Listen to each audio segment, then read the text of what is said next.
ৰাতিপুৱাই ভাইটি মোক ক'ত লৈ গৈ আছে? Hey guys good morning. আজি ৰাতিপুৱাই আমি গৈ আছোঁ পাৰ্কত। এতিয়া আহি গ'লোঁ আমি বাঁহৰ দলং এৰি কেনে আমি যাব লাগিব পাৰ্কত যাবৰ কাৰণে ভাইটিয়ে চাওকচোন কি ফূৰ্তি। এনেকৈ হাঁহি ফূৰ্তি কৰি আহি আমি গাঁৱৰ মাজেদি গৈ আছোঁ আৰু। পিছে আপুনি যিটো কাম ভাল পায় সেইটো কামেই কৰি থাকিব লাগে, কাৰণ আজি আছোঁ কালি নাই। গতিকে জীৱনটো সদায় হাঁহি ফূৰ্তিৰে জীয়াই থাকিব লাগে। পিছত আমি মন্দিৰা বজাৰ আহি পালোঁ, সিফালে আকৌ ট্ৰাক আহিল। পিছত আমি আহি পালোঁ পাৰ্কত আহি কাৰণে ভাইটি ইফালে থিয় দি আছে আৰু মই ইফালে গৈ আছোঁ আৰু দৰ্জাখন বন্ধ কৰিব লাগে কাৰণে বন্ধ কৰি দিলোঁ গাইজ। পিছত আমি আহি পালোঁ পাৰ্কৰ ভিতৰত সোমাই কাৰণেতো পাৰ্কৰ নামটো নক'লোঁ মই। পাৰ্কটো কোন ঠাইত আছে মানে মই এইটো খুটাবাৰী পাৰ্কত আছোঁ। প্ৰথমতে কৈছিলোঁ ভাইটি মোক ক'ত লৈ গৈ আছে, মানে তাতে খেলিবৰ কাৰণে মোক মাতি লৈ গৈ আছে।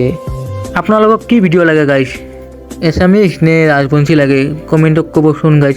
আৰু মই ভিডিঅ' দিবলৈ ট্ৰাই কৰি থাকিম। আৰু আজিলৈকে এইখিনি ভিডিঅ' আছিল গাইজ। Bye bye.